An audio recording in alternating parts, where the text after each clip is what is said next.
잠시 안내 말씀드리겠습니다. 곧 세 번째 세션을 시작하도록 하겠습니다.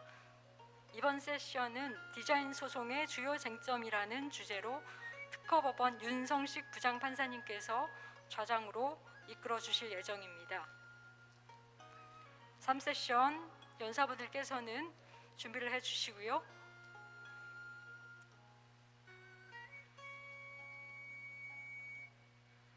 이번 세션은 디자인 소송의 주요 쟁점이라는 주제로 특허법원 윤성식 부장판사님께서 좌장으로 세션을 이끌어 주시겠습니다. 큰 박수 부탁드리겠습니다.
그럼 지금부터 오후 컨퍼런스를 시작하겠습니다. 저는 조금 전에 소개받은 특허본에 근무하는 윤성식 판사입니다. 이번 세션의 주제는 디자인 소송의 주요 쟁점으로서 디자인 사건에서 주로 많이 문제되는 디자인의 물품성, 또 디자인의 유사 및 창작비 용이성을 다룰 예정입니다. 먼저 주제와 관련된 질의와 답변 시간을 가진 후에 이어서 화상 디자인에 대한 발표를 듣겠습니다. 그리고 시간이 허락하는 범위 내에서 플로어의 질문을 받겠습니다. 그럼 먼저 이번 세션의 발표자들을 소개해 드리겠습니다.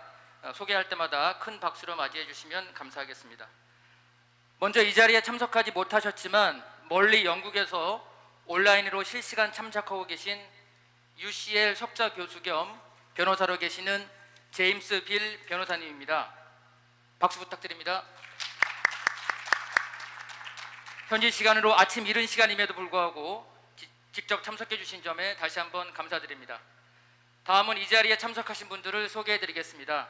먼저 특허법원의 정택수 부장판사님입니다. 다음은 특허법원의 권순민 부장판사님입니다. 다음은 중국 잉커 외국법률자문사무소의 축치영 변호사님입니다. 이어서 특허청 생활디자인심사과 과장으로 근무하시는 김지맹 과장님입니다.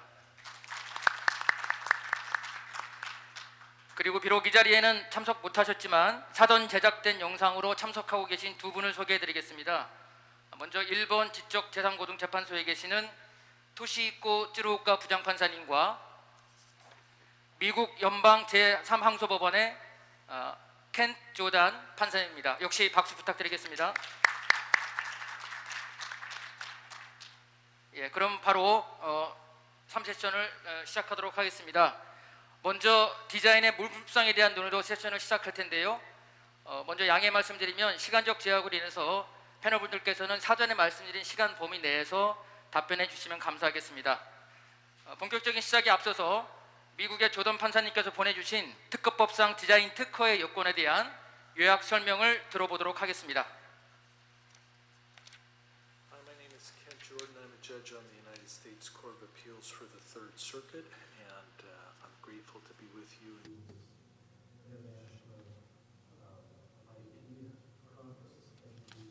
Invitation. My submission with respect to Session 3 regarding similarity of design patents. It's an honor to be here virtually with my fellow panelists. I hope someday we can be together in person. I understand we're speaking about countries' comparative standards for obtaining and enforcing design protection, such as similarity between designs, ease of creation, and functionality. I'll be sharing a brief overview of the requirements for obtaining a design patent in the United States and highlighting a few of the underlying standards associated with those requirements, including a design's requisite relationship with an article and how the United States assesses similarities between designs in consideration for issuing a design patent and determining infringement. First, a quick overview. Title 35 of the United States Code codifies our patent laws for obtaining patents, utility, and design. Enforcing that patent through the traditional avenue means going to court and challenging the validity of a patent either during traditional litigation or going to the Patent and Trademark Office, the agency that issued the patent, and seeking invalidity proceedings in the post-grant proceedings there. Section 171 of Title 35 authorizes an inventor to obtain a patent for any new, original, and ornamental design for an article of infringement subject to the conditions and requirements of this title. The subject to language of this provision implies that other patentability requirements not specified here also apply. In particular, the same patentability requirements that relate to utility patents, and importantly, the requirement that a design must not be obvious, are all in play. So the central elements of design patentability in the United States are: first, novelty; second, originality; third, ornamentality, meaning the design's ornamental appearance is not dictated by function alone; fourth, the subject matter must be for an article of manufacture; and fifth, the design must be non-obvious. I'm going to talk about some of these elements here, answering some of the questions that the conference organizers kindly provided to us. There are other requirements to obtaining a design patent, but they relate more to the manner in which the design patent is applied for as opposed to the design itself, and I'm going to limit my discussion to the patentability requirements applied to the design itself. 예, 충실한 답변 감사드리고요. 그럼 지금부터는 디자인의 물품성에 관련된 질문을 패널분들께 드리겠습니다.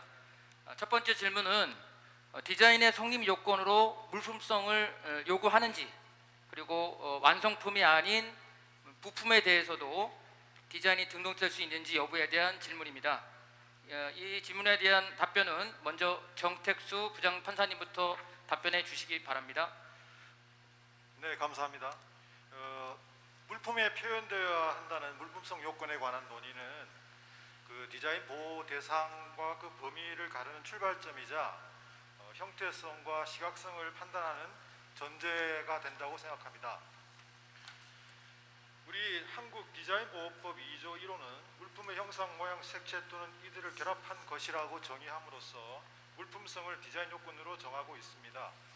여기서 물품이란 독립성이 있는 구체적인 유체 동산을 말합니다. 이러한 물품성이 충족되어야 디자인보호법 33조 1항의 공업상 이용할 수 있는 디자인으로서 등록될 수 있습니다. 공업상 이용 가능성이란 공업적 방법에 의하여 양산될 수 있는 것을 의미합니다. 먼저 독립성 요건에 관해서 봅니다. 통상의 상태에서 독립된 거래의 대상이 되어야 하고 부품인 경우에는 호환성이라는 것을 더 구비하여야 한다는 것인데 반드시 실제 거래 사회에서 현실적으로 거래되고 다른 물품과 호환될 것을 요하는 것은 아니고 그러한 독립된 거래의 대상 및 호환의 가능성만 있으면 된다라는 것입니다. 대상 물품을 온열 치료기용 롤러로 하는 사례에서 대법원은 독립 거래 대상이 될 가능성에 대한 증명이 없으므로 물품성 요건을 충족하지 아니하였다라고 판단한 바 있습니다.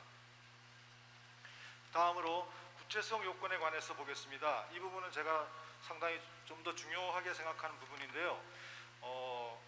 일정한 형태로 구현될 수 있을 것, 즉 양산, 즉 동일한 형태로 반복 생산될 수 있을 것을 말합니다. 대상 물품을 갈비로 하는 그 사례에서 특허법원은 항상 완벽하게 동일한 형태로 생산할 수는 없다 하더라도 동일성이 있다고 인정할 수 있는 형태로는 반복 생산할 수 있다고 판시하였는데 이것은 가공 및 냉동 공정에 따라 동일한 형태의 반복 생산이 가능하다는 취지입니다. 요컨대 합리적 관점에서 같은 물품으로 보여줄 수 있는 수준의 동일성이 있다면 그러한 형태는 일정한 형태라고 말할 수 있을 것 같습니다. 네, 감사합니다. 예, 다음은 미국의 조던 판사님의 답변을 듣겠습니다.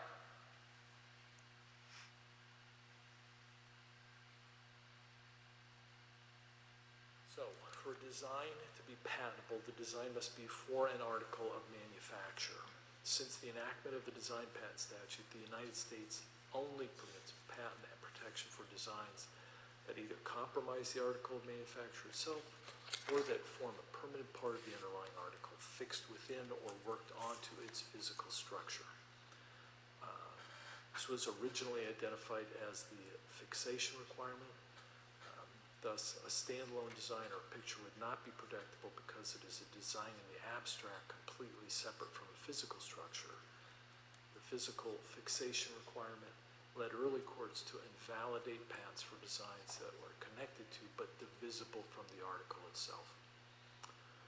For example, in the 1800s, a court invalidated a design patent for a card upon which pearl buttons were presented to consumers. They explained, the court did, that the buttons are to be used by the purchaser, but the card is not. The design does not apply to the manufacturer proper, but only to the arrangement of it for sale. And putting an article into a more conventional form for sale without changing its qualities or properties is not patentable as an improvement in the article. That's a quote from the court. And you could take some issue with, talking about the improvement in the article, but that was the language, and the idea was that the express fixation requirement hadn't been met there. That requirement, that express fixation requirement, was abandoned in 1902 when the act was changed so that the design patentability statute could be simplified. And the requirement was replaced with the article of manufacture language we're familiar with today. But contemporary courts continued then, and modern courts continue now, to interpret Section 171 to include some sort of fixation requirement through its interpretation of the article of manufacture language, although with less bright-line rules than perhaps existed before. Nevertheless, courts have recognized a relatively broad scope of eligibility for patent protections for designs that demonstrate a permanent relationship with the article itself.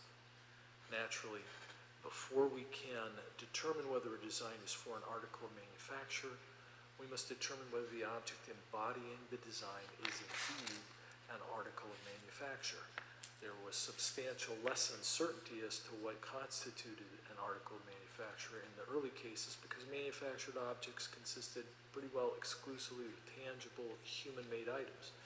But how that term is defined today has evolved somewhat as we've moved further away from the traditional physical human-made structures to the protectability of some designs produced in the digital age. Still, though the breadth of the term article manufacture continues to evolve, it remains mostly rooted in early cases. For example, in 1913, my court, the United States Court of Appeals for the Third Circuit, held that a roof structure qualifies as an article of manufacture and said that the word manufacturer has often been classified as a term of art in tariff, commercial, and bankruptcy cases. Manufacture was understood to mean a transformation or the fashioning of raw materials into a change of form for use. The Supreme Court has explained that the primary meaning of the word manufacture is something made by hand as distinguished from natural growth, but as machinery is something that has largely supplanted the primitive method of, hand making things by hand.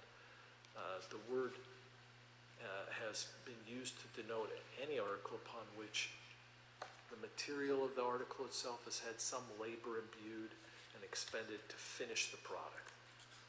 So the term manufacturer has been defined broadly to include objects where humans contribute to the transformation of the raw materials into an article having a utilitarian purpose.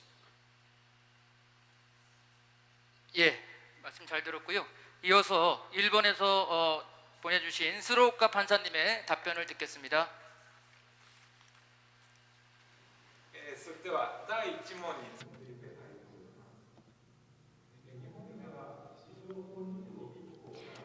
네, 답변을 드리도록 하겠습니다. 일본에서는 의장법에 따라서 의장이 정의가 되어 있습니다. 일본의 의장법에서 의장이란 물품의 형상, 모양이나 색채 또는 이들의 조합, 건축물 등등으로 시각을 통해서 미감을 일으키게 하는 것이라고 정의가 되어 있습니다.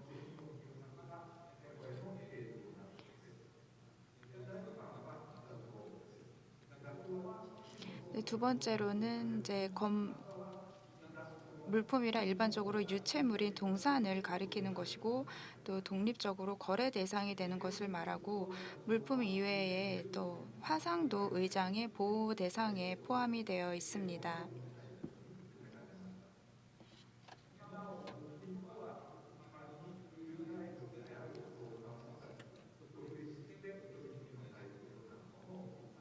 그래서 물품이란 일반적으로 유체물인 동산을 가리키고 독립적으로 거래 대상이 되는 것을 의미하는데요.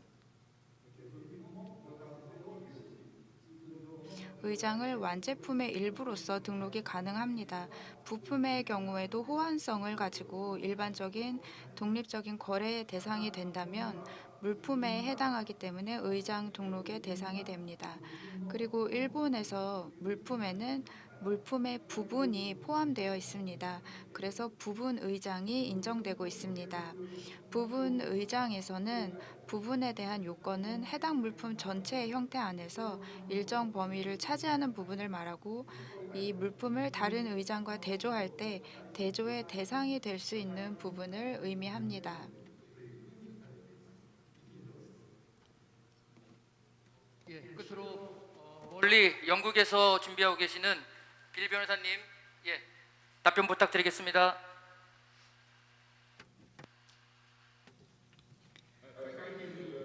안녕하십니까. 질문 감사드립니다. 아주 흥미로운 질문인데요. 유럽연합의 방식, 영국의 방식을 살펴보면 서로 다르기 때문입니다. 잠시 제가 화면을 공유하겠습니다. 몇 가지 이미지를 화상을 보여드리도록 하겠는데요. 여러분들이 직접 참고하실 만한 사진이라고 할 수 있겠습니다. 영국과 유럽연합은 물품의 디자인이 명백하게 표시되어야 한다라는 요건은 존재하지 않습니다. 좀 더 정의가 광범위하게 적용되고 있고 요건이 완화되어 있습니다. 실질적으로 제품 그리고 유용성이 좀 떨어지는 디자인도 이 정의에 포함이 되어 있습니다. 제품의 정의에 포함이 되어 있습니다. 왜냐하면 디자인의 개념이라는 것이 제품의 전부 또는 일부의 외관이라고 정의되어 있기 때문입니다. 그리고 제품이라는 것은 디자인이라는 것은 제품의 또는 그 장식의 특징, 그 중에서도 선이나 윤곽, 형, 촉감 또는 소재에서 유래하는 제품의 전부, 일부의 외관을 말하는 것이기 때문입니다. 그리고 모든 공산품 또는 수공예품을 제품이라고 정의할 수 있습니다. 그리고 복합 제품에 조합되는 것이 의도되고 있는 부품, 포장, 외장, 그래픽 심벌, 그리고 서체 등도 여기에 포함이 되어 있습니다. 이렇게 디자인의 정의를 바탕으로 봤을 때, 또 제품의 정의를 봤을 때, 그리고 장식의 정의를 봤을 때 이 제품 자체는, 그리고 그래픽 심벌은 제품의 정의에 포함될 수 있고, 이 디자인 등록 디자인법의 개정에 따라서 이러한 정의가 시행되어 왔습니다. 제가 몇 가지 예를 보여드리도록 할 텐데요. 지금 화면을 보시면 다양한 유럽연합과 특히 이 IP 부분에 유럽연합 IP 부분의 디자인의 예를 보실 수가 있습니다. 컴퓨터 아이콘, 그리고 외장, 그리고 장식품, 복합체의 일부분, 그리고 제품의 일부분의 사례를 보실 수가 있습니다. 이런 예들을 보시면 아시겠지만 제 이 레퍼런스북에도 포함이 되어 있지만 단순히 CD에만 국한되는 것이 아니라 디자인의 정의를 할 때 다양한 좀 광범위한 정의가 적용이 되고 있습니다. 이와 같은 지금 화면에서 보시는 것 같은 것도 워리어라고 지금 쓰여 있는 이것도 디자인으로 등록이 될 수 있습니다. 또 다른 예를 보자면 이 세 가지 화면을 이미지를 한번 보시기 바랍니다.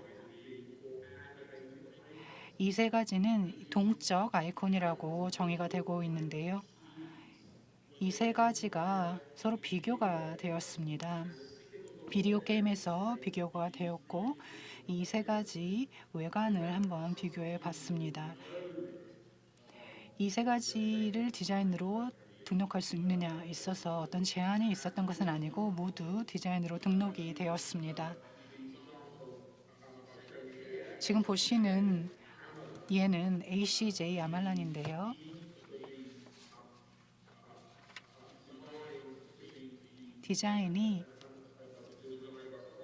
제품의 디자인이 수공예품이나 아니면 산업용품인데요. 즉 제품인데요. 지금 보시면 하트 모양인데 이것은 디자인으로 등록이 될 수가 없었습니다. 왜냐하면 이 산업용이나 아니면 수공예품이 아니었기 때문입니다. 바로 이 자리에 있는 것처럼 생생하고 또 친절하게 답변해 주셔서 감사합니다. 마치기 전에 조던 판사님께서 제조 물품성의 용어의 범위를 보여주는 미국의 사례를 소개해 주시겠습니다. 동영상 답변으로 다 같이 한번 확인해 보도록 하겠습니다. One interesting example that demonstrates the breadth of the term article of manufacture today is In re Hruby, a case that dates back now more than 50 years. It's a 1967 case from the Court of Custom and Patent Appeals. In that case, that court reversed the Patent Board's decision to reject design patent protection for a water fountain. The question before the board and the court was whether that portion of a water fountain that is composed entirely of water in motion is within the statutory term of article of manufacture. The court first noted that the shape created in a specific fountain is manufactured by man in the sense that water as a raw material is put into planned patterns of motion for accomplishment of a decorative purpose. So the water in motion met the human-made requirement for an article of manufacture. The central question on appeal in the case, however, was directed at another underlying requirement for an article of manufacture, namely the permanency requirement. As I previously mentioned, courts look for some sort of permanent relationship between the design and the article of manufacture. Consequently, the article of manufacture itself must meet the permanency requirement.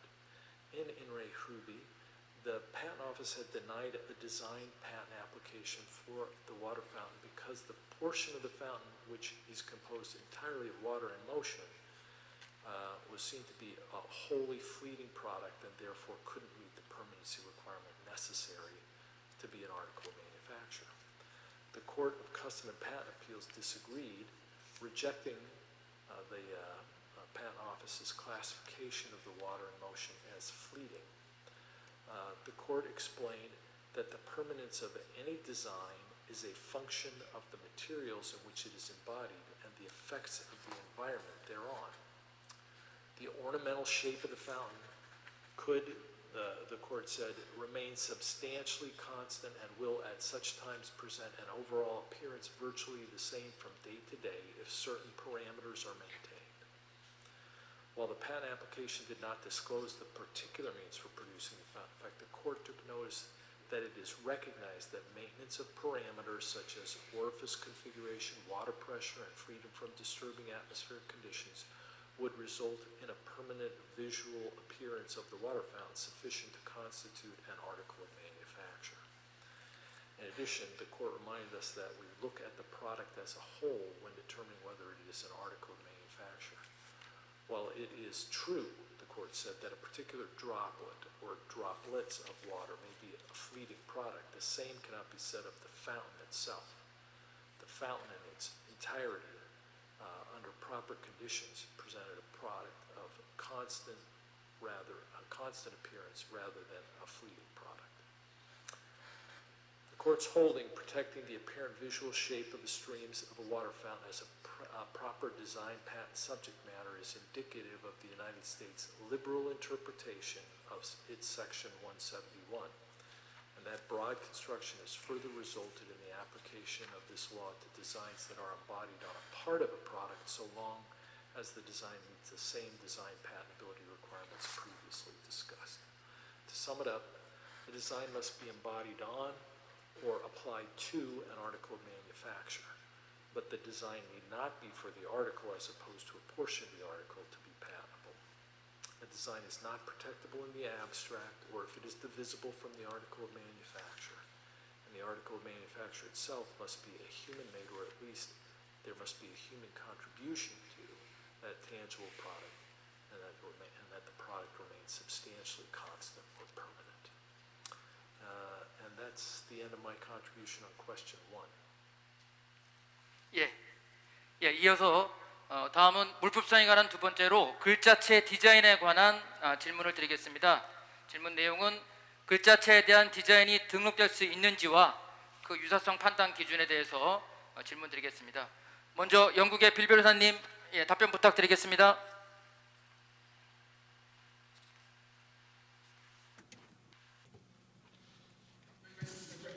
네, 질문 감사드립니다. 답변을 드리자면, 네, 글자체가 디자인으로 등록될 수 있습니다. 그렇게 답드릴 수 있는 이유는 규정 제3조, 즉 EU 디자인 규제의 제3조에 따라서 가능하기 때문입니다. 이 규정에 따르면 글자체가 디자인으로 등록이 가능하도록 되어 있습니다.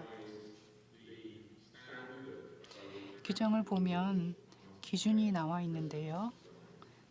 디자인 등록에 대한 기준이 잘 명시가 되어 있습니다. 영국에서도 동일한 규정을 따르고 있고요. 유럽연합도 마찬가지입니다.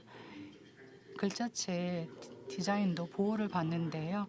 왜냐하면 디자인의 정의를 보시면 앞서도 말씀드렸지만 제품의 자체 또는 그 장식의 특징, 그리고 그중에서도 선, 윤곽, 형, 촉감, 소재에서 유래하는 제품의 전부나 일부의 외관을 말한다고 되어 있기 때문입니다.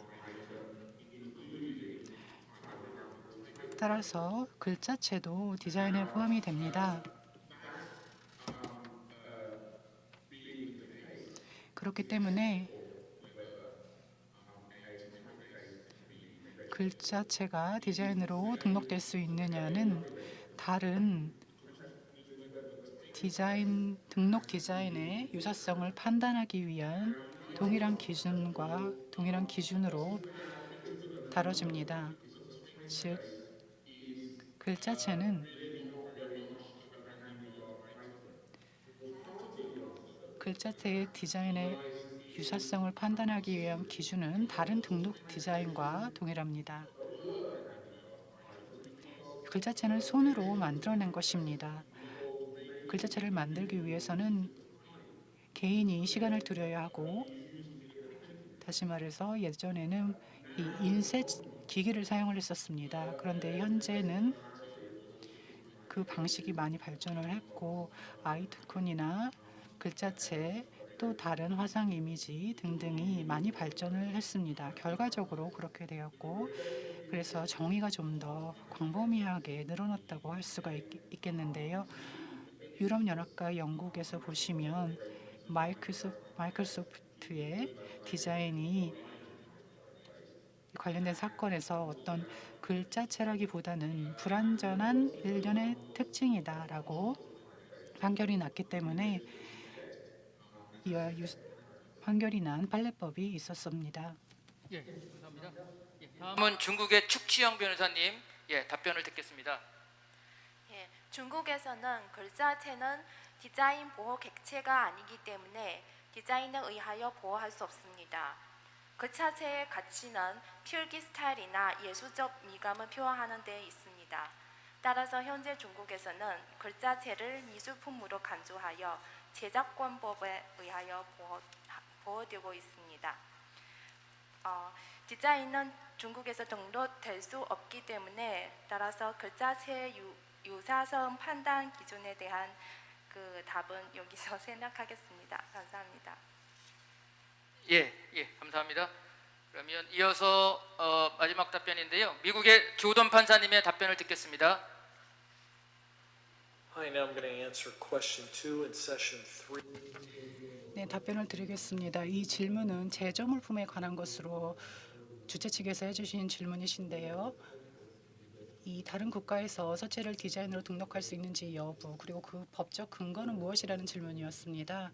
그리고 이를 위해서 다른 국가에서 서체 디자인의 유사성을 판단하는 기준은 무엇인가 질문해 주셨는데, 대답은 미국은 그렇다입니다. 미국 같은 경우에는 법률로서 글자체를 보호하고 있습니다. 미국 최초로 디자인 특허 등록이 된 서체가 1842년 조지 브루스라는 분이 고안한 것인데요. 미국 특허청은 이 서체가 등록된 지 175년이 지났고, 또 트위터상으로 이에 대한 감사를 표하기까지 했습니다.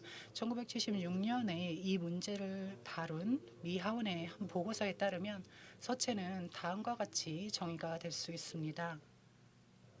서체는 문자, 숫자 또는 기타 기호 문자의 집합으로 그 형태는 표기법 시스템에 일관되게 적용되는 디자인 요소를 반복하는 방식과 관련이 있습니다. 텍스트 또는 기타 인식 가능한 문자 조합의 구성이 고유한 실용적 기능인 물품에 구현하기 위한 용도입니다. 아주 길고 화려한 표현이기는 하지만 여러분들도 서체를 활용해서 글을 쓰고 계시죠. 디자인 특허를 통해서 서체를 광범위하게 보호할 수 있고, 실용적인 기능을 넘어서 글자 또는 다른 문자 집합의 장식적인 특성도 보호할 수 있습니다. 즉, 실용적인 기능이란 언어 전달의 기능이라고 할 수 있습니다. 서체 디자인 특허도 다른 보호 가능한 디자인과 동일한 특허성 요건을 충족해야 가능합니다. 하지만 중요한 것은 서체 디자인 특허에 대한 보호가 미국의 제조물품 정의가 어느 정도 바뀌는데 기여를 했다는 것입니다. 앞서도 말씀드렸듯이 디자인 특허는 제조물품, 즉 인간이 제조한 물리적 제품에만 적용이 됩니다. 서체 디자인 특허를 자주 활용을 했었던 19세기 말에는 서체가 금속으로 주조됐기 때문에 물리적인 제조물품이라는 것을 쉽게 식별할 수 있었습니다. 하지만 요즘의 서체는 디지털 방식이고 컴퓨터 프로그램 형태를 띠고 있습니다. 컴퓨터 프로그램을 통해 적용된 서체도 그런데 제조물품이라는 오늘날의 필수 요건을 극복할 수 있습니다. 실제로 미국 특허청은 처음에는 전자 디자인에 대한 특허를 거부했었는데요. 제조물품 요건을 충족하지 않는다는 이유였습니다. 1996년에 하지만 이 입장이 번복됐습니다. 구체적으로 특허청은 지침을 발표해서 서체는 전통적으로 고형 블럭으로 생성되었지만 각각의 문자를 만들 수 있도록도 했지만 현대의 서체는 제조물품 요건 준수를 불이행한 것은 아니라고 했습니다. 컴퓨터에 의해 생성된 것을 비롯해서 현대적인 조판 방식들은 더 이상 고형 인쇄 블록이 필요하지 않을 정도가 됐다는 것인데요. 미국 특허청은 컴퓨터로 생성한 아이콘의 디자인, 특허 출원 심사 지침에 대해서 일반 대중의 의견을 구했습니다. 그 후에 실제 제조물품에 구현된 컴퓨터 생성 아이콘의 디자인도 171조에서 규정하는 법정 디자인 특허 대상이라고 결정했습니다. 다음은 물품성에 관련된 마지막 질문인데요. 화상 디자인에 관한 것입니다. 화상 디자인에 대해서는 각국의 입법례가 차이가 있는 것 같은데요. 자, 관련해서 화상 디자인이 디자인으로 등록될 수 있는지, 그리고 등록이 가능하다면 그 요건으로 물품성을 요구하는지 여부에 대해서 답변을 듣도록 하겠습니다. 먼저 일본의 스루오카 판사님의 답변을 듣겠습니다. 第3問について回答します。この質問 이 질문의 의미를 CG 화상을 화상 자체로 의장 등록할 수 있는지에 대한 질문으로 이해하고 답변을 드리도록 하겠습니다. 일본의 경우에는 화상은 기기 조작용으로 제공되는 것 또는 기기가 그 기능을 발휘한 결과로 표시되는 것에 한해서만 의장 등록을 할 수 있습니다. 그래서 전자는 화면에 표시되는 이제 아이콘을 말하는 것이고, 후자는 디지털식의 화면에 표시되는 이제 시간을 보여주는 것인데요. 그런데 이제 벽지 등의 장식적인 화상이나 영화, 게임 등의 콘텐츠 화상은 그러한 요건에 해당되지 않기 때문에 의장 등록을 할 수 없습니다. 따라서 CG 화상의 의장 등록 가능성에 대해서는 그것이 이제 앞서 말씀드린 요건의 어느 부분에 해당하느냐에 따라 달라질 것입니다. 경우에 따라서 화상을 그 자체로 의장 등록할 수가 있습니다. 그럴 때에는 화상이 물품에 표현될 필요는 없습니다. 예를 들어서 디지털식의 시각 표시를 방 안에 이제 투영할 경우에 화상이 물품상에 표현되어 있다고 할 수 있지만 의장 등록을 할 수는 있습니다. 이어서 중국의 축치영 변호사님의 답변을 듣겠습니다. 중국에서 단순한 화상 디자인이 디자인으로 등록될 수 없고 매개체 물품인 경우에만 가능합니다. 즉 화상 디자인의 매개체가 물품이어야 합니다. 중국 특허 심사 지침에 따르면 그래픽 사용자 인터페이스를 포함한 물품 디자인 출원에 대해서는 필요한 경우에 그래픽 사용자 인터페이스의 용도, 그래픽 사용자 인터페이스가 물품에서의 구역, 인간과 컴퓨터의 교류 방식과 변화 상태 등을 설명해야 합니다. 그래픽 사용자 인터페이스란 그래픽 방식으로 표현된 컴퓨터 사용자 인터페이스를 말합니다. 그래픽 사용자 인터페이스는 사람과 컴퓨터가 통신하는 인터페이스의 표시 양식으로 사용자가 마우스 등 입력 장치로 화면 상황 아이콘이나 메뉴 옵션을 조작하여 명령 파일 호출, 프로그램 실행 또는 기타 일상적인 작업을 할 수 있도록 하는 것입니다. 아래 그림에서 제시한 것처럼 그래픽 사용 인터페이스는 전자시계에 사용될 경우에만 그 디자인으로 될 수 있는 것입니다. 이상입니다. 예, 감사합니다. 그러면 끝으로 영국의 빌 변호사님 답변 부탁합니다.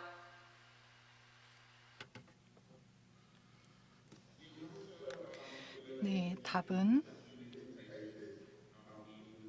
화상 디자인은 유럽연합과 영국에서 등록이 됩니다. 디자인으로 등록이 될 수 있습니다. 그 이유는 앞서도 설명했던 것처럼 디자인의 정의가 상당히 광범위하기 때문입니다. 그 정의에 따라서 화상 디자인의 외관도 이 디자인으로 등록이 될 수 있습니다. 제품의 정의가 모든 공산품이나 수공예품을 포함하고 있는데요. 여기에는 그래픽 심벌이나 서체도 포함이 되고 있습니다.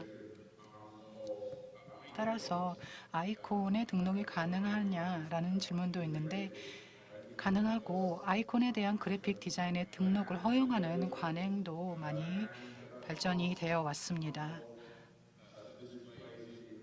디스플레이의 경우에도 컴퓨터 시스템의 디스플레이도 마찬가지인데요. 예를 들자면 로고를 볼 수 있습니다. 이 3차원 로고나 아이콘도 디자인으로 화상 디자인으로 등록이 되고 있습니다. 따라서 인터페이스의 일부분도 등록이 되고 있는데요. GUI의 즉 화상 디자인 등록의 일부라고 할 수가 있겠습니다. 예전에는 그 조건이 좀 더 제한적이었고 정의가 협소했지만 지금은 좀 더 정의가 광범위하게 바뀌었고 GUI 같은 경우도 하나의 기능으로서 제품의 기능으로서 인정을 받고 있습니다. 그래서 제품의 일부분으로 인정이 되고 있습니다. GUI는 제품에 표현이 되어야 한다. 명백히 표현이 되어야 한다. 이것이 영국이나 유럽연합의 정의에 포함되어 있지는 않습니다. 앞서 답변드린 것과 같습니다. 예, 그럼 다음으로는 두 번째 주제인 디자인의 유사에 대해 논의해 보도록 하겠습니다. 먼저 디자인 유사 여부에서 그 주체를 누구로 하여 판단하는지에 대해서 설명을 부탁드리도록 하겠습니다. 먼저 한국의 권순민 부장판사님의 답변부터 듣겠습니다. 네, 답변할 수 있는 기회를 주셔서 감사합니다. 디자인 유사 판단의 주체에 관해서는 일본과 같이 명문으로 정하고 있는 국가도 있습니다만 한국의 디자인법 5법은 특별한 규정을 두지 않아 실무상 문제가 됩니다. 그런데 이 문제는 디자인 유사 판단의 기준과 밀접한 관계가 있습니다. 창작의 가치를 중시하는 창작설에 따르면 디자인의 형태는 물론 디자인의 원인인 구성까지 파악하게 됩니다. 따라서 미세한 차이점을 관찰할 능력을 갖춘 통상의 디자이너가 판단의 주체가 됩니다. 반면에 미적 인상을 중시하는 심미감설이나 혼동 우려를 중시하는 혼동설에 따르면 디자인의 형태를 주로 파악하게 되므로 일반적인 수요자가 주체가 됩니다. 대법원은 보는 사람으로 하여금 다른 심미감을 느끼게 하는지 여부로 디자인 유사를 판단해야 한다고 합니다. 여기서 보는 사람은 대법원이 디자인 분야에서 자주 쓰는 용어로서 디자인의 일체성을 다룬 판결에서도 발견됩니다. 그런데 보는 사람이 일반 수요자인지 통상의 디자이너인지 아니면 보편적인 사람인지 명확하지 않습니다. 다만 대법원이 심미감설을 취한 것으로 보이고 일반 수요자라는 용어를 사용한 판결례도 있는 점에 비춰볼 때 대법원은 일반 수요자를 염두에 둔 것으로 보입니다. 사실 이러한 일반 수요자라는 개념 자체도 추상적입니다. 따라서 그 구체적 의미와 기준에 대해서는 향후 논의가 활성화될 필요가 있습니다. 판례 중에는 물품의 사용시뿐만 아니라 거래 시 심미감도 함께 고려해야 한다는 것이 있습니다. 이에 따르면 일반 수요자는 수요자에 국한되지 않고 거래자도 포함하는 넓은 개념으로 파악됩니다. 일반 수요자라는 용어는 상표 분야에서도 많이 사용되어 왔습니다. 대법원은 상표 유사 판단에 있어 일반 수요자란 최종 소비자는 물론 중간 수요자나 도소매상을 포함한다고 하여 전문 지식을 가진 사업자까지도 포함하는 것으로 보고 있습니다. 이 판결의 취지를 고려하면 디자인 유사 판단에서도 구체적으로 문제되는 상황마다 일반 수요자의 범위를 다소 다르게 설정하는 것도 가능하다고 생각합니다. 감사합니다. 예, 감사합니다. 예, 다음은 미국의 조던 판사님 답변 들어보겠습니다.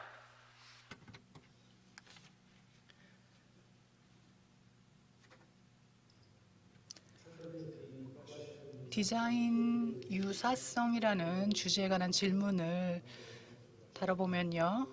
4번과 5번 질문에 관해서 간략하게 답하겠습니다. 3세션의 4번 질문은 다음과 같습니다. 귀하의 국가에서 디자인 유사성을 결정할 때 누가 주체이냐라고 질문하셨는데요. 또 기구에서 논의된 관련된 판례를 소개해달라고 하셨습니다. 5번 질문은 귀하의 국가에서 디자인의 유사성을 판단할 때 해당 물품들은 동일해야 합니까? 유사해야 합니까? 이렇게 질문을 주셨습니다. 만약 그렇다면 동일성이나 유사성을 결정하는 기준은 무엇입니까?가 질문이었습니다. 이 질문을 다 답변하지는 않겠는데요. 말씀을 드리자면 디자인 특혜 침해 여부를 판단할 때 디자인 유사성이 중점이라는 점을 말씀드리고 싶습니다. 마찬가지로 이 특허 가능한 디자인의 신규성 여부를 결정할 때 어떤 디자인 특허가 신규성이 결여했다고 주장할 경우도 있을 것입니다. 디자인 유사성 문제를 해결하기 위해서 이 질문에 관해 동일한 분석 검사를 수행하게 되는데요. 즉 침해를 주장하거나 최초로 디자인 특허를 내고자 할 때 그리고 유효성을 문제 삼을 때 등등 모든 경우에 대해서 평균 또는 보통의 관찰자 검사를 합니다. 이 검사는 1871년 고던 컴퍼니 대 화이트 사건에서 유래하는데요. 1871년 화이트 사건 판결은 만일 구매자가 이렇다면 두 디자인이 거의 동일한 경우 또는 두 디자인의 유사성이 그러한 보통의 관찰자를 속일 정도여서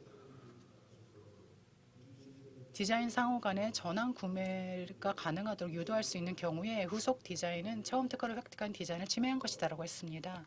자, 그럼 간단히 요약해 보겠습니다. 보통의 관찰자 한 명이 제품을 볼 때 적용하는 일반적인 수준의 주의력을 가지고 두 디자인을 봅니다. 두 디자인 간 유사성 때문에 속아서 다른 것으로 오인해서 구매하도록 유대할 경우에는 침해가 발생하는 것입니다. 보통의 관찰자 검사는 특허를 획득한 디자인 전체에 주장된 대로 적용됩니다. 법원은 보통의 관찰자가 선행 기술 디자인에 비추어 주장된 디자인과 비소된 디자인 간의 차이점을 검토한다고 가정합니다.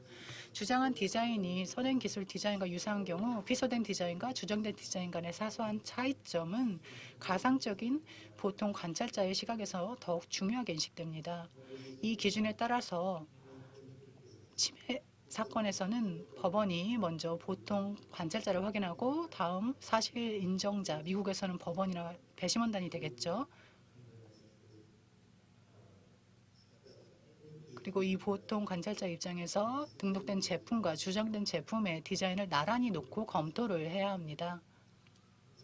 비교할 때 사실 인정자는 디자인을 전체적으로 분석해야 합니다. 단편적 접근법을 써서는 안 됩니다. 각 디자인 요소가 두 디자인이 유사하다는 전반적인 시각적 인상에 독립적으로 영향을 미치는지를 봐야 합니다.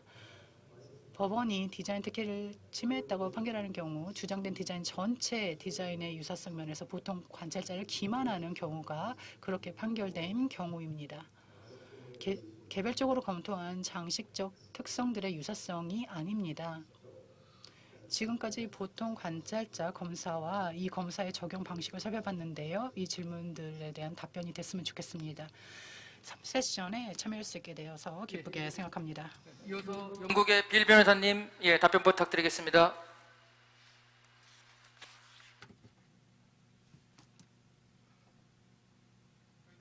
네, 감사합니다. 먼저 누구의 시각이 주체가 되는가, 디자인 유사성을 살펴보는 데 있어서 누구의 시각이 주체가 되어야 하는가를 질문해 주셨는데요. 이 질문에 대한 답변을 먼저 중점적으로 드리겠습니다. 그리고 또 그 이후에 물품의 유사성과 동일성 그리고 관련 기준에 관해서도 질문하시는 것으로 이해가 됩니다만 먼저 앞선 질문에 답변을 들어보면 답변은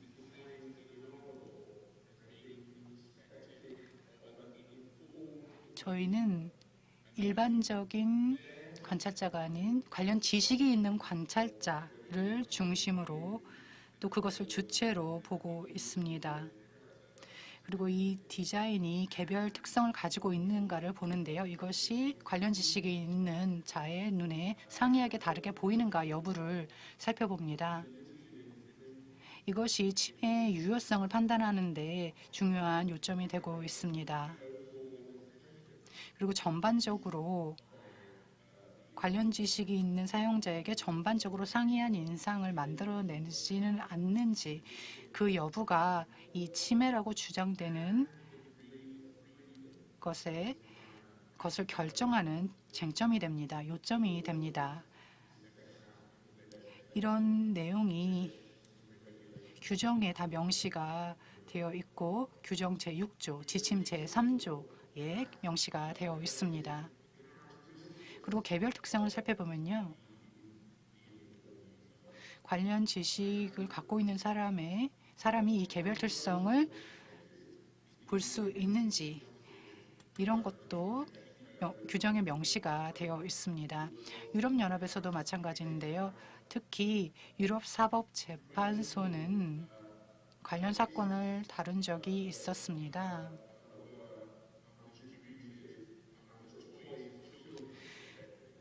이 아이들을 대상으로 한 장난감과 관련된 것이었는데요. 관련 지식이 있는 사용자가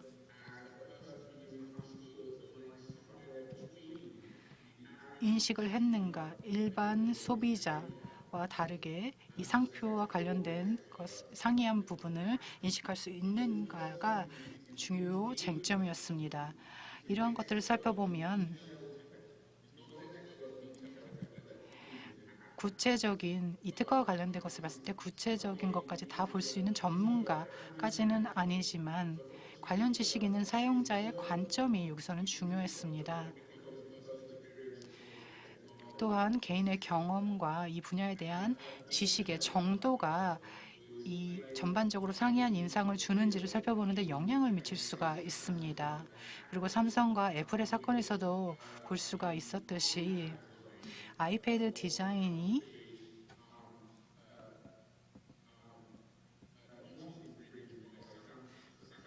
삼성이 침해한 것이 아니다라는 것으로 요약될 수 있었죠. 디자인이 구체화되는 제품의 사용자이고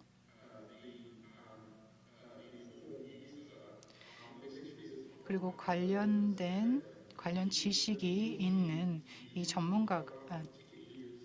관련 지식이 있는 사람이 관련 제품에 관심이 있고 자신이 그러한 제품을 사용할 때 상대적으로 높은 수준의 주의력을 보이고 이 특별한 상황이 아니라면 또한 이 해당 기계가 실제로 직접 비교를 어렵게 만드는 것이 아니라면 이 쟁점이 된 디자인을 직접 비교할 수 있어야 한다라는 것을 기반으로 판결이 나왔습니다. 관련 지식이 있는 사용자는 단순히 디자인을 전체적으로 인지하고 상세 내용을 분석하지 않고 어쩌면 존재할 수도 있는 최소한의 차이점을 관찰하지도 않는다라고 판결이 되었습니다. 이러한 원칙들이 어떻게 적용되는지에 대한 예들이 여러 개 있는데요. 오늘 여기까지 말씀드리겠습니다. 축수영 변호사님 답변입니다. 중국에서는 디자인 유사 여부 판단에 있어서 일반 소비자 지시 수준과 인지 능력을 기준으로 판단하고 있습니다. 중국 최고인민법원의 특허권 침해 분쟁 사건 심리에 관한 법률 적용 관련 해석에 따르면 중국 법원은 디자인 특허 물품의 일반 소비자의 지시 수준과 인지 능력으로 디자인의 동일 유사 여부를 판단해야 한다고 규정했습니다. 중국 특허 심사 지침에 따르면 디자인 출원의 예비 심사에서는 검색이 이루어지지 않으며 심사원이 신청 서류의 내용 및 일반 소비자의 상식만으로 보호를 요구하는 디자인 특허 출원이 특허법 제23조 제1항의 규정에 부합하는지를 판단합니다. 그리고 베이징시 고급인민법원 특허 침해 판정 지침에 따르면 디자인이 동일하거나 유사한지를 판단하려면 디자인 물품의 일반 디자이너 또는 물품의 실제 구매자의 관찰 능력이 아닌 일반 소비자의 지시 수준과 인지 능력을 판단 주체로 전체적인 시각적 효과를 기준으로 해야 한다고 규정했습니다. 그리고 일반 소비자는 가설적인 사람으로 지시 수준과 인지 능력 두 가지 측면에서 판단해야 하고 판단 시 디자인 특허 출원일 때 등록 디자인과 동일하거나 비슷한 물품의 디자인 공간도 고려해야 합니다. 그리고 중국 다른 법원에도 비슷한 규정이 있습니다. 이상입니다. 예, 감사합니다. 다음 질문은 디자인 유사 여부 판단에서 디자인의 대상 물품이 동일 유사할 것을 요구하고 있는지 그리고 그 판단 기준은 무엇인지에 대한 것에서 질문을 드리겠습니다. 먼저 영국의 빌 변호사님 답변 부탁드리겠습니다.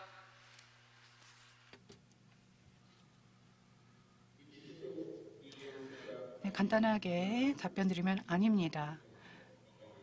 유럽연합과 영국에는 이 디자인 유사성을 판단할 때 쟁점이 된 물품이 동일 또는 유사해야 한다는 요건은 없습니다. 그 이유를 살펴보면요. 등록된 디자인이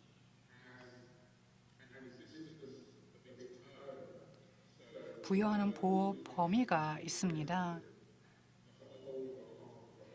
즉 제품의 전체 또는 제품의 일부분이 공산품이나 수공예품에 해당하는 것으로 정의가 될 수 있으면 그렇습니다.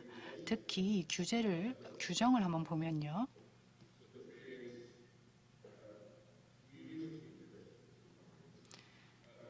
이 등록 공동체 디자인이라는 것이 있습니다. 이 제품이 제품의 전부나 일부의 외관을 의미하는 것이 이 제품이라고 정의가 되고 있고 이에 따라서 특정 물품에 국한되기 쉽지 않다고 규정 제3조에 나와 있습니다. 등록 디자인법도 이에 상응하는 조항을 포함하고 있습니다. 이것이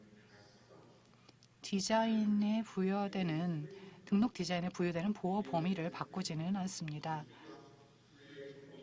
이러한 조항에 따라서 하나의 일관성 있는 보호 제도를 일부 구성하기 때문에 이런 것은 유럽연합 전반뿐만 아니라 저희 영국 국내 디자인 권리 해석에도 영향을 미칩니다. 앞서도 말씀드렸던 것처럼 관련 지식이 있는 사용자에게 전반적으로 상이한 인상을 주지 않는 디자인이 포함되는 것이 바로 규정 제10조입니다. 그리고 보호 범위를 평가함에 있어서도 디자인 개발 시에 누린 디자인의 작업 자유도가 고려해야 한다고 또한 규정이 되고 있습니다. 그린레인 프로덕트 대 BMS 인터내셔널 사이의 사건에서 고등법원 판사가 이와 관련해서 설명을 했습니다. 자동차 디자인을 등록하면 이 디자인이 브로치나 다른 곳에 적용될 수 없고 식물 디자인을 등록하면 벽지나 셔츠 또는 접시에 이 식물 디자인이 사용되는 것을 금지시킬 수 있다라고 고등법원 판사가 판시를 했습니다. 따라서 침해하는 디자인의 크기가 어떤지는 중요하지 않고 이 침해하는 디자인은 등록된 디자인과 같은 크기가 될 수도 있고 더 클 수도 작을 수도 있습니다. 최근에는 브리티시 아메리칸 토바코 대 세크레터리 오브 스테이트 포 헬스 사이에 있었던 사건에서 항소 법원이 이런 내용을 다시 한번 설명한 바 있습니다. 이 담배 회사가 광고에서 IP 관련 즉 특허 보호를 받는 이미지를 사용한 적이 있었는데요. 이와 관련된 판결도 좋은 예가 될 것입니다. 권선민 부장판사님의 답변을 듣겠습니다. 디자인 유사 판단에 있어서 물품이 동일 유사할 것을 요구하는지에 관한 논의는 첫 번째 주제인 디자인의 물품성 논의와 밀접한 관련이 있습니다. 디자인 보호법 2조 1호의 디자인 정의 규정에서 보듯이 한국 디자인 제도의 특징 중 하나가 바로 이 디자인과 물품 간의 불가분성입니다. 디자인은 물품을 떠나서는 존재할 수 없기에 설사 외관이 유사하더라도 물품이 다르면 다른 디자인으로 간주됩니다. 이 점에서 앞서 빌 변호사님이 말씀하신 유럽의 실무와는 차이가 있습니다. 구체적인 예를 들면 대부분은 화면 오른쪽 상단의 파이프 덮개는 빗물로부터 파이프를 보호하기 위한 것이고 하단의 풀륜관은 배수구로 사용하는 것이어서 서로 다른 물품이므로 디자인이 동일 유사하지 않다고 판시하였습니다. 다음으로 물품의 동일 유사 판단의 기준으로서 대부분은 물품의 용도와 기능을 들고 있습니다. 이는 물품의 존재 목적인 용도와 그것을 달성하는 작용인 기능이야말로 물품의 기본적 존재 이유이자 본질이기 때문일 것입니다. 다만 대부분은 거래 통념을 보조수단으로 고려하는 입장을 취하여 용도와 기능을 넓게 파악하고 있습니다. 마요네즈 용기와 접착제 용기는 그 안에 담기는 구체적인 제품은 다르지만 둘 다 액체에 가까운 상태의 제품을 담는 포장 용기이므로 용도 기능이 동일 유사하다고 본 판결이 그 예입니다. 나아가 대부분은 물품의 동일 유사성 자체도 매우 넓게 보고 있는 것으로 이해됩니다. 즉, 용도 기능이 다르더라도 물품의 형태가 유사하고 서로 혼용될 수 있다면 유사한 물품이라고 판단합니다. 판결을 소개하면 화면 오른쪽 상단 빨래 삶는 용기 내부의 거품 넘침 방지구와 하단 취사 용기 내부의 순환통은 용도의 차이가 있지만 형태가 유사할 뿐 아니라 물을 순환시켜 세제 거품이나 밥물이 넘치는 것을 방지하는 점에서 기능이 실질적으로 동일하므로 양자를 혼용할 수 있다고 하여 동일 유사한 물품으로 본 사례입니다. 감사합니다. 예, 끝으로 중국의 축치영 변호사님 부탁드리겠습니다. 중국에서는 디자인의 유사 여부 판단에 있어서 물품이 동일 유사한 것을 요구하고 있습니다. 중국 최고인민법원의 특허권 침해 분쟁 사건 심리에 관한 법률 적용 관련 해석 제8조에 따르면 디자인 특허 제품과 동일하거나 비슷한 종류의 제품에 대해 등록 디자인과 동일하거나 유사한 디자인을 한 경우 인민법원은 권리 침해로 피소된 디자인이 특허법 제59조 제2항에 규정된 디자인 특허권의 보호 범위에 속한 것을 인정해야 한다고 규정했습니다. 관련 판단 기준에 대하여는 중국 최고인민법원의 특허권 침해 분쟁 사건 심리에 관한 법률 적용 관련 해석 제9조에 따르면 인민법원은 디자인 물품의 용도에 따라 물품의 종류가 동일하거나 유사한지 여부를 판단해야 합니다. 물품의 용도를 확인하려면 디자인의 간략한 설명, 국제 디자인 분류표, 물품의 기능, 물품의 판매, 실제 사용 상황 등을 참고할 수 있습니다. 이상입니다.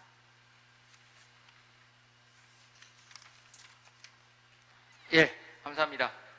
그럼 이어서 디자인 유사 세 번째 소주제인데요. 등록 디자인의 일부분에 공지된 형상 또는 주지의 형상이 포함되어 있는 경우에 등록 요건을 판단할 때와 권리 범위를 판단할 때 그 중요도를 동일하게 보는지에 대한 질문을 드리도록 하겠습니다. 이에 대해서는 먼저 한국의 권수민 부장판사님의 질문 답변부터 듣도록 하겠습니다. 예, 한국 대법원은 등록 디자인의 일부에 공지 형상이 포함된 경우 등록 요건 판단 시와 권리 범위 판단 시에 다른 기준을 적용하고 있습니다. 이 부분은 실무상 대리인들이 간혹 간과하는 부분이기도 한데요. 먼저 등록 요건 판단 시에는 공지 형상이 특별한 신미감을 불러일으키지 않는 한 요부에서 제외하지 않고 전체로서 관찰하여 판단한다는 것이 판례의 일관된 태도입니다. 이는 유사 판단이 어디까지나 형태를 구성하는 전체를 통일적으로 파악하는 종합 판단의 성격을 가지기 때문이고 또 출원 디자인과 선행 디자인의 공통된 공지 부분을 요구에서 제외하면 공지 부분을 포함하는 출원 디자인이 오히려 신규성을 쉽게 인정받아 등록되는 모순이 생길 수 있기 때문으로 이해됩니다. 반면에 권리 범위 판단 시에는 공지 부분의 중요도를 낮게 평가해야 한다는 것이 판례의 입장입니다. 화면 오른쪽 상단의 작업복에서 몸체 윗부분은 짙은 색, 아랫부분은 밝은 색으로 배치한 점은 하단의 사진들에서 보는 바와 같이 이미 공지되어 있으므로 그 부분의 중요도를 낮게 평가하여 대비해야 한다는 것입니다. 그 이유로는 공지 부분에까지 독점적이고 배타적인 권리를 인정할 수 없다는 점이 거론되고 있습니다. 이러한 입장은 창작설에 가까운 것으로서 특허 발명에 있어서 이른바 공지사항 제외설과 같은 맥락에 선 것이라고도 할 수 있겠습니다.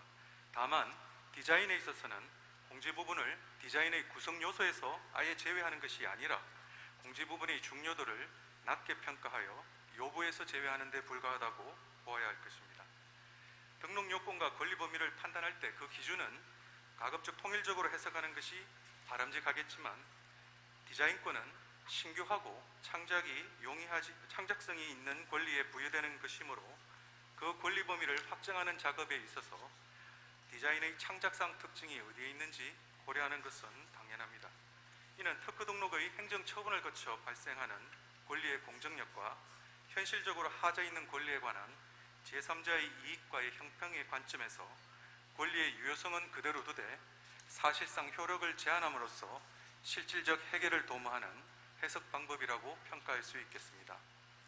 다음으로 대법원은 등록 디자인의 일부에 주지 영상이 포함된 경우를 공지 영상이 포함된 경우와 달리 취급하지는 않는 것으로 생각됩니다.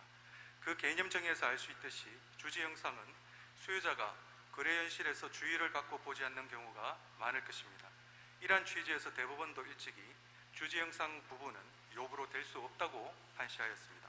그러나 그 후의 판례는 등록 무효 사건에서 주지 영상이라도 신미감을 불러일으키지 못하는 부분이라고는 할 수 없다고 하였고, 특히 지압용 매트 사건에서 벌집 모양이 주지 형상이라도 이것까지 포함하여 전체로서 관찰하여 유사 여부를 판단해야 한다고 판시하였습니다.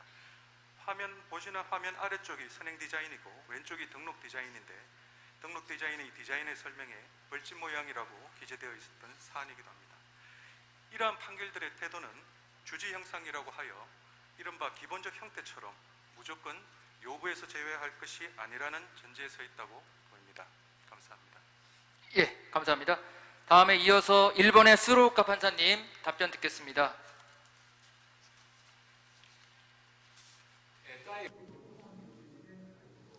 여섯 번째 질문에 답하도록 하겠습니다. 등록 요건을 결정하고 특허 범위를 결정하는 데에는 다양한 기준이 적용됩니다. 유사성 판단은 다음과 같이 이루어집니다. 등록 요건에 있어서 등록이 요구되는 의장과 그것과 대조해야 할 의장의 형태에 대해서 먼저 확인을 합니다. 그런 다음에 양 의장을 대조해서 공통점과 차이점을 확인합니다. 그리고 공통점과 차이점에 대해서 수요자의 주의를 끄는 부분이 있는지, 미감에 미치는 영향이 큰지 판단을 하게 됩니다. 그리고 전체적으로 관찰을 해서 의장 전체적으로 공통적인 미감을 불러일으키는지 아닌지를 판단하게 됩니다. 또 판단을 할 때 공지 형상을 제외하고 판단할 필요는 없다고 하는 그런 견해가 많습니다. 그 이유는 이와 같은 판단의 결과 공지 의장과 유사하다고 인정되면 신규성은 부정되어야 하기 때문이고, 그 공지 의장을 이전의 공지 의장과 비교해서 유사성을 보이는 것이 그 공지의 형상인지 아니면 그 이외의 다른 부분인지 구분하는 것이 의미가 없기 때문입니다.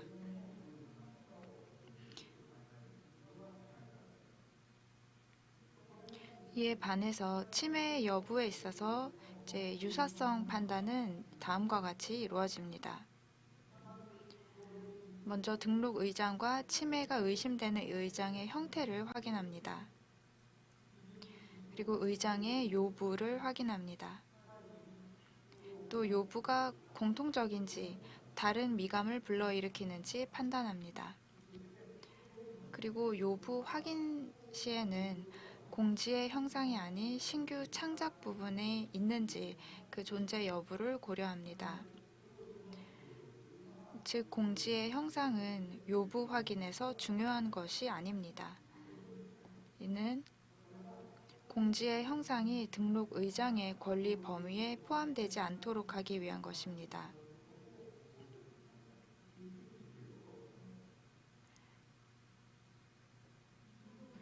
공지의 형상이든 주지의 형상이든 취급할 때에는 큰 차이는 없습니다. 마지막으로 관련된 판례를 소개해 드리도록 하겠습니다. 등록 가능성을 판단할 때 공지의 형상을 참작하는 것과 관련해서 일본의 지적재산고등재판소의 판결을 말씀드리겠습니다. 의장법 제3조 1항 제3호 해당성이 있는지 관련해서 공지의장과 출원에 관계된 의장 간의 유사성을 판단할 때에는 공지의장에 대해서 훨씬 이전에 존재했던 공지의장과 비교해서 요부를 확인하는 것은 합리성이 없고, 단순히 이 두 가지 의장의 공통점과 차이점을 비교하고 종합해서 유사성 여부를 판단해야 한다라고 되어 있습니다. 권리 범위를 판단할 때 예를 들어서 이제 도쿄 지방재판소 판결 말씀을 드리면은 의장의 유사성 여부를 판단할 때에는 의장에 관계된 물품의 성질, 용도, 사용 형태와 공지 의장에 없는 신규 창작 부분이 존재하는지 여부를 참작합니다. 그래서 의장에 관계된 물품에 대해서 수요자의 주의를 끄는 부분을 의장의 요부로 파악합니다. 그리고 양 의장의 요부 구성 형태가 공통적인지 아닌지를 관찰한 다음에 이 두 가지 의장이 전체적으로 공통적인 미검을 불러일으키는지 아닌지 판단을 해야 됩니다. 입니다. 자, 끝으로 영국의 빌 변호사님 답변 부탁드리겠습니다.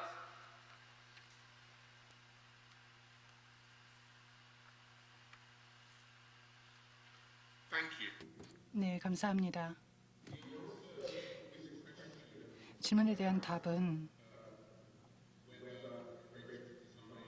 등록 디자인의 일부인 이 공지 형상만으로 등록 디자인의 범위가 감소하느냐, 그리고 등록성을 감소시키느냐인데요. 그렇지는 않습니다. 간단하게 말씀을 드리면 그렇지는 않습니다. 영국의 경우는 그렇지 않습니다. 이 공지 형상은 또한 잘 알려져 있는 형상은 서로 다르게 취급되고 있습니다. 그 이유는 테스트, 즉 유효성을 테스트를 할 때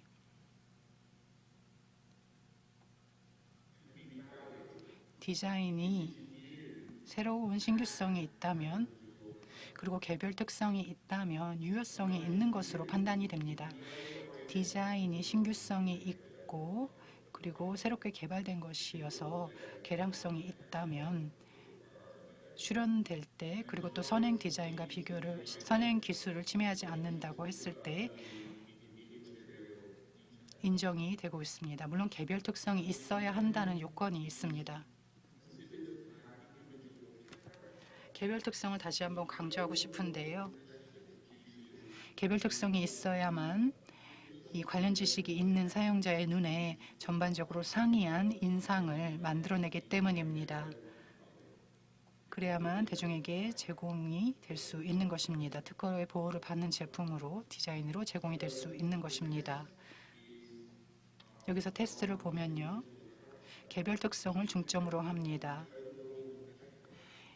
보면 전반적인 인상을 평가하는데요. 관련 지식이 있는 사용자가 봤을 때 이 두 가지를 비교해 봤을 때 자신의 눈앞에 놓여진 두 개의 디자인을 봤을 때 개별 특성이 있느냐, 그것이 눈에 띄느냐, 상이한 인상을 만들어내느냐를 보게 됩니다. 사실 이 전반적인 인상을 평가할 때 디자이너의 디자인 자유도도 고려가 됩니다. 디자인 자유도가 적을 경우에는 관련 지식이 있는 사용자의 눈에 디자인상의 차이점이 덜 눈에 띌 것입니다. 유럽 사법 법원과 재판소와 또 영국 법원도 이와 유사한 판례를 했습니다. 질문에 대한 답변을 좀 더 드려보자면 비교 과정을 말씀드리고 싶은데요. 영국 대법원에서 매그매틱과 BMS 인터내셔널 사이의 사건에서 이를 다룬 적이 있습니다. 이 사건에서 이 문제가 쟁점으로 부각이 되었는데요. 영국 항소법원은 이 등록 디자인에 대한 사건에서 가장 중요한 것은 그 등록 디자인이고, 두 번째로 피소된 대상이고, 세 번째로 선행 기술이다라고 했습니다. 그리고 이들 각각에 대해서 가장 중요한 것은 이들이 서로 어떻게 유사한지 여부라고 판결을 했습니다. 이런 식으로 유효성과 개별 특성을 평가할 때는 좀 더 폭넓은 정의를 적용하게 되는데요. 이 등록 디자인과 피소된 디자인이 서로 상이된 인상을 관련 지식이 있는 사용자에게 줄 수 있느냐 여부가 쟁점으로 평가가 됩니다.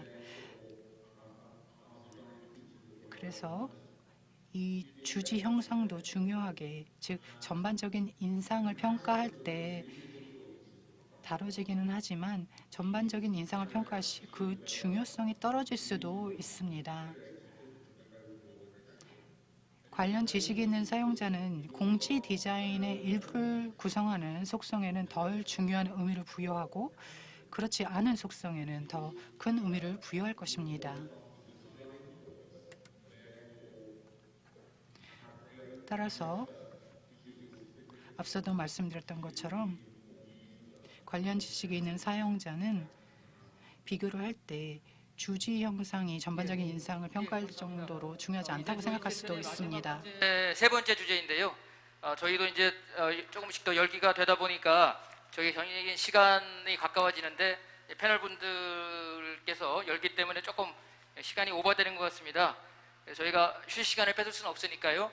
정해진 시간을 맞춰주시고, 동영상 답변자들이 제일 시간을 잘 지켜주시는데 다른 분들도 말씀드린 시간을 잘 맞추시면 좋겠습니다.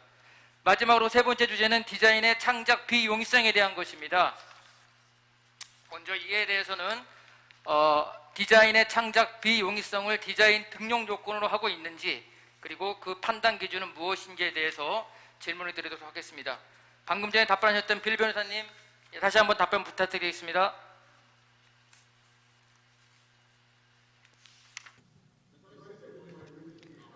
앞서 답변에서도 말씀을 드렸던 것과 비슷한데요.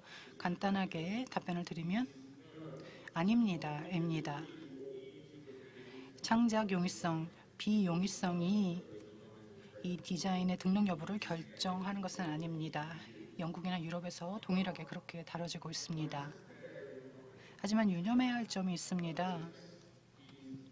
테스트가, 즉 개별 특성이 있느냐에 중점을 둡니다. 새로운 디자인이 개별 특성이 있는가, 관련 지식이 있는 사용자에게 그런 개별 특성을 드러낼 수 있는가를 중점으로 합니다. 이것이 개별적인 영향을 줄 수 있는가를 보는 것인데요. 그 이유는 기존 디자인과 차이점이 있어야 한다는 것을 중시하기 때문이고, 디자이너의 인풋을 중요하게 생각한다는 것이 아닙니다. 이 규정을 보면요, 균형을 맞추려고 하는 것을 볼 수 있습니다. 침해에 대한 테스트와, 즉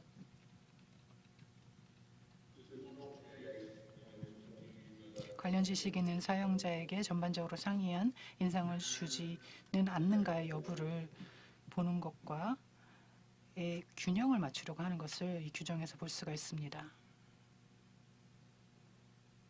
예, 감사합니다. 그러면 이어서 한국의 정택수 부장판사님의 답변을 듣겠습니다.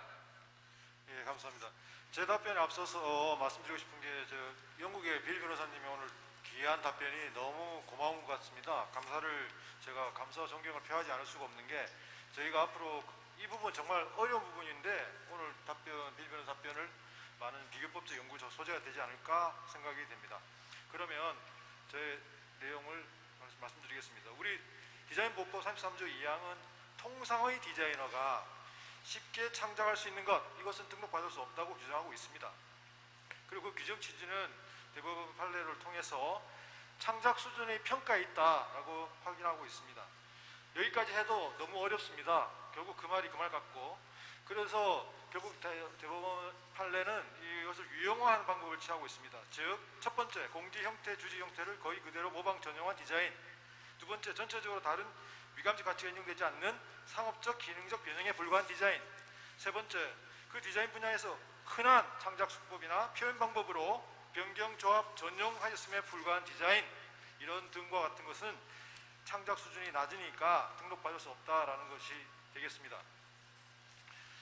그러면 다른 미감적 가치가 인정되지 않는 상업적 기능적 변형에 관해 보겠습니다.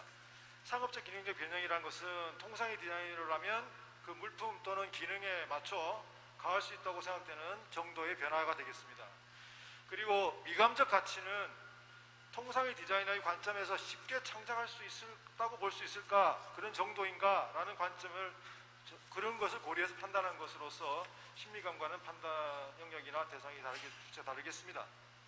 자, 대상 물품을 하수관용 악취 방지구로 하는 사례에서 대법원은 절개부 개수 형상 등의 차이는 전체적으로 볼 때 다른 미감적 가치가 되지 않는 상업적 기능적 변형이라고 보았는데, 그것은 창작적 모티브, 즉 방사형 절개부 다수가 형성되거나 그 하부의 개폐부가 탄성 개폐부가 형성된다, 이런 창작적 모티브를 가치하기 때문이라고 보입니다.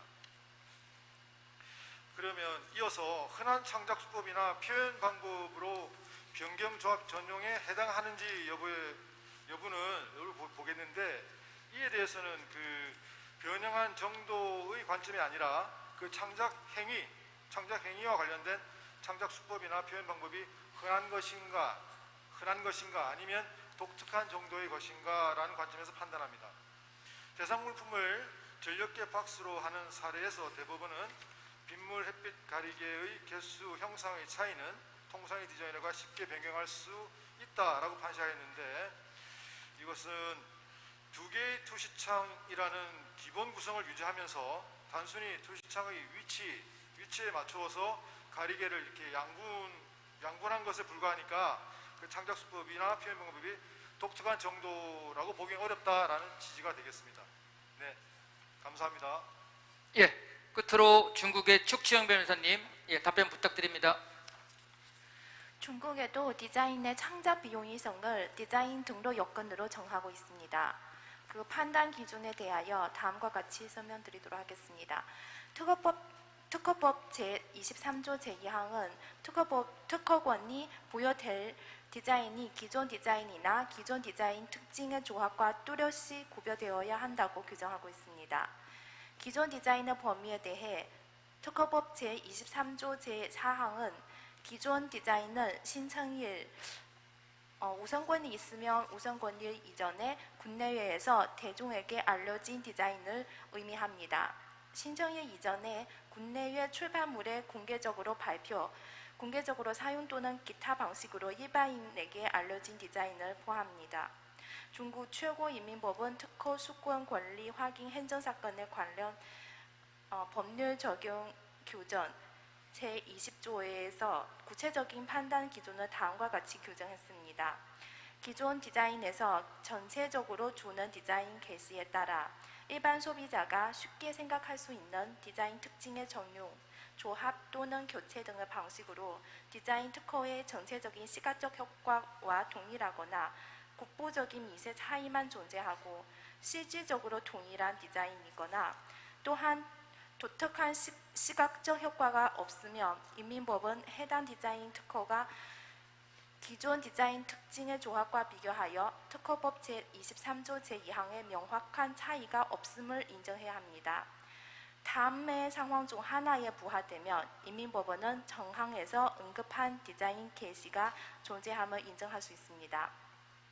첫 번째는 같은 종류 물품 중에 다른 부분의 디자인 특징을 조합하거나 교체하는 것.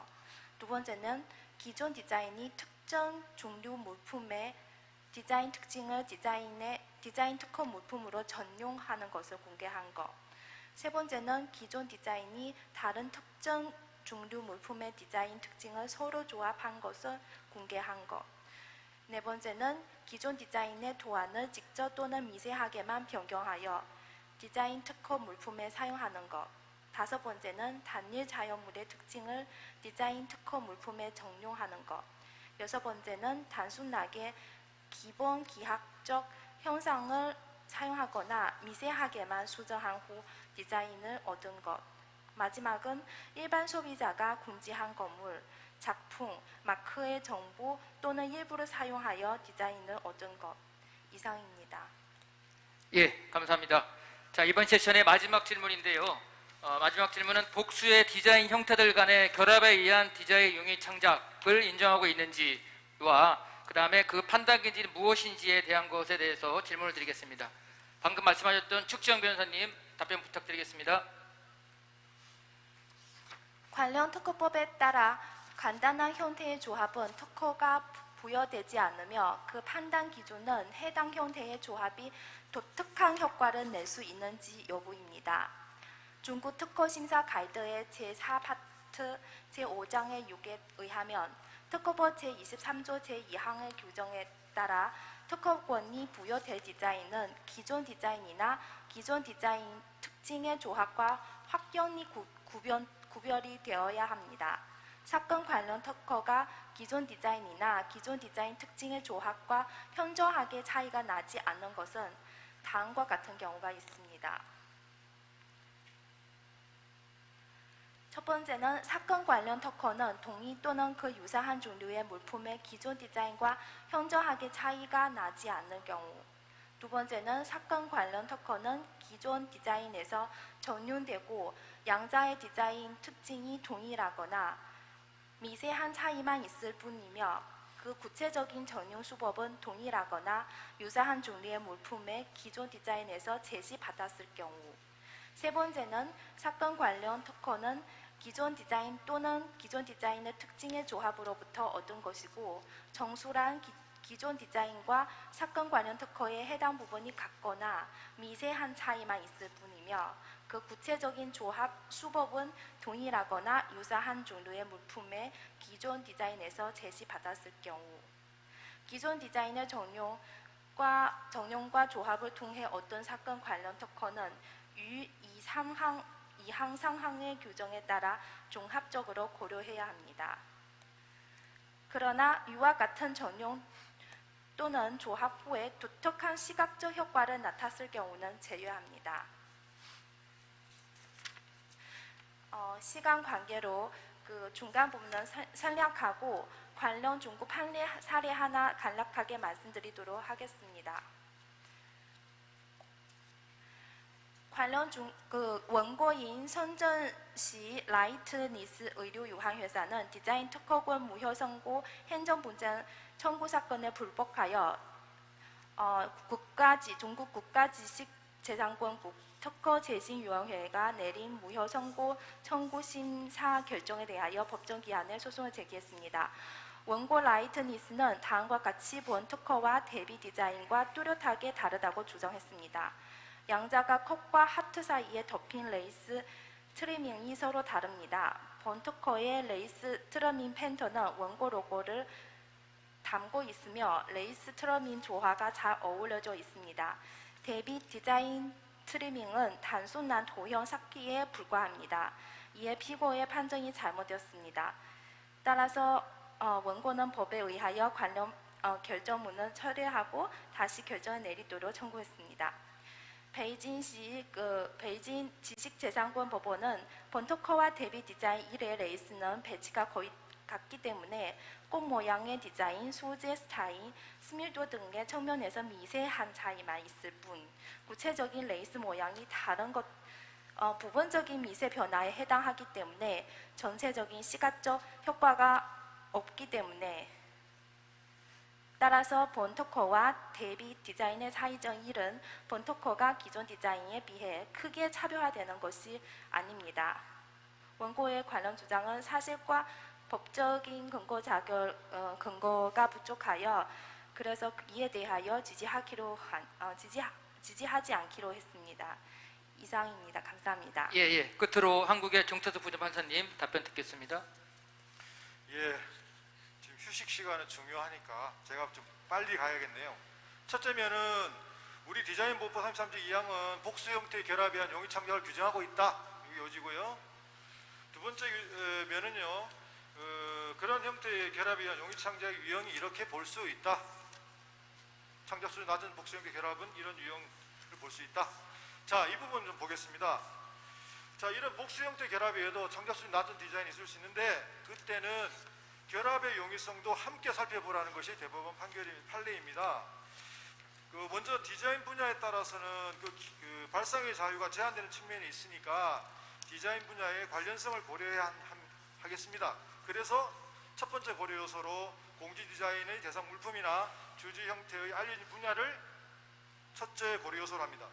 그리고 하나의 디자인의 창작적 특성을 가진 외관이 다른 디자인의 특성으로 응용될 수 있다는 것이 암시될 정도의 그런 디자인들 간의 관련성이 인정되어야 하겠습니다. 그러한 점에 비추어서 공지 디자인이나 주제 형태의 외관적 특징의 관련성을 둘째 고려 요소로 합니다. 세 번째로 이제 디자인 분야의 경향에 따라서는 디자인 선택의 폭이 달라질 수 있다라는 것 정도는 그게 통상의 디자인에게 자명한 사항이라 할 것입니다. 그래서 해당 디자인 분야의 일반적 경향을 셋째 고려 요소로 합니다. 자, 그래서 사례를 하나 보면 대표적으로 유명한 사례인데 메추리알 포장 용기에 관한 사례에서요. 보시다시피 그 난자 모양의 형상이 주요한 차이점이 있습니다. 대법원이 이 사안에서 반구 형상은 포장 용기 분야에도 주지된 일반적 형상인 점, 그 다음에 선행 공지 디자인도 전체적으로 공면의 내부형 공간을 형성하는 점에서 하는 것이어서 반구 형상과 공통되는 외관적 특징을 가지고 있다. 이런 점을 함께 고려해 볼 때 통상의 디자이너가 그 결합에 이르는 데는 특별한 창작적 노력이 필요하다고 보이지 않는다. 그래서 결합이 용이하다고 판단했습니다. 예, 경청해 주셔서 감사합니다. 예, 이상으로 세션 주제에 대한 질문 답변 모두 마치겠습니다. 패널분들의 충실한 답변 다시 한번 감사드리고요. 자, 마치기 전에 시간은 거의 다 됐지만 특허시청 실무에 관해서 아주 중요한 말씀을 해주시게 나와주셨는데요. 너무 또 오랫동안 기다려주시게 해서 죄송하긴 한데 아까 소개해드린 특허청의 김지맹 과장님으로부터 화상 디자인 보호에 관한 한국특허청 심사 실무라는 주제로 발표를 청해 듣겠습니다. 예, 과장님 발표 부탁드립니다.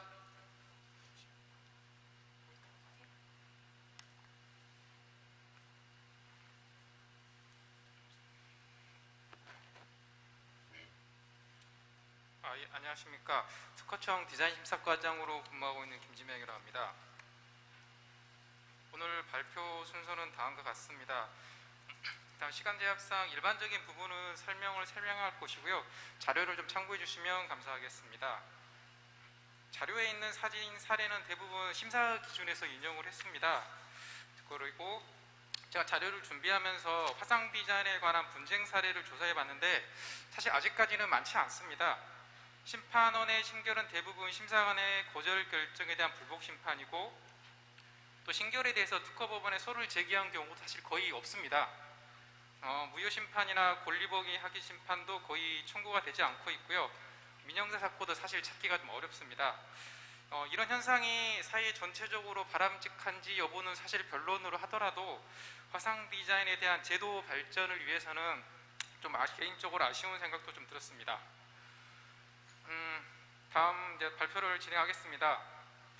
화상 디자인은 2013년도 디자인 심사 기준 개정을 통해서 보호되기 시작했고요. 매년 약 1,700여 건 정도가 출원이 되고 있습니다. 다만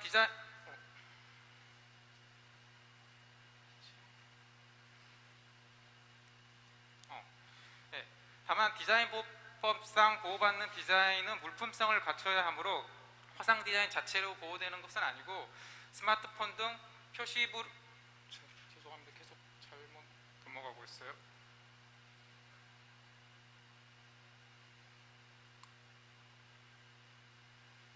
예, 표시뷰를 갖는 물품을 전제로 그 표면에 도시된 모양으로서 보호가 되고 있습니다.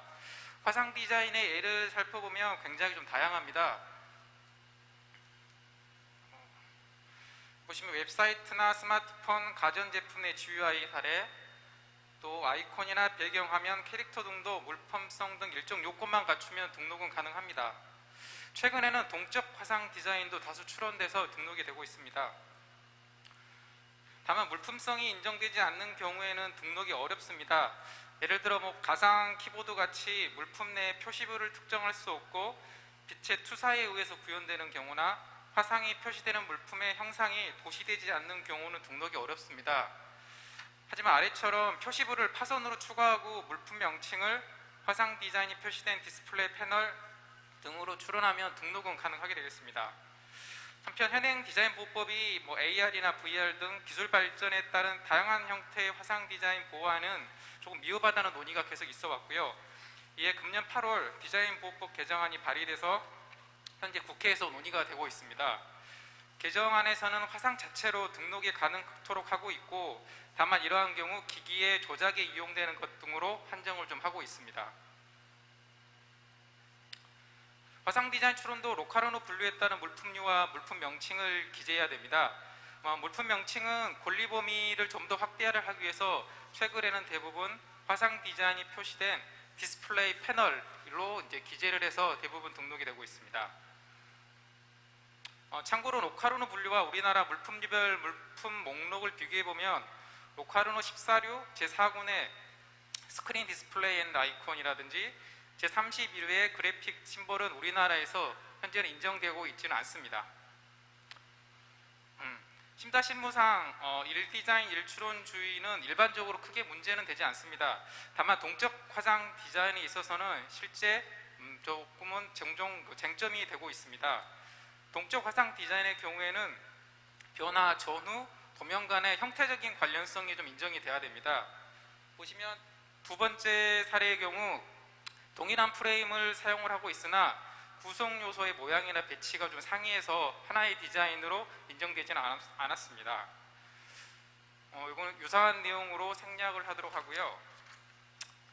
최근 신규를 하나 보면은 일디자인 일출원주의는 상당히 완화돼서 현재 적용이 되고 있습니다.